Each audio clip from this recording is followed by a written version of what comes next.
Chỉ còn lại vài phút cuối, anh nói không sao để thành lời, chỉ biết mai cầm nín anh nghe trái tim nhịp đập rối bời.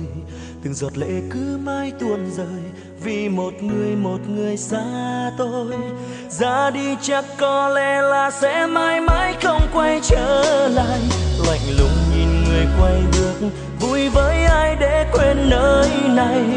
Dẫu biết nhưng anh vẫn mãi luôn khắc ghi, vẫn vương bóng hình của em trong từng ngày ta có nhau.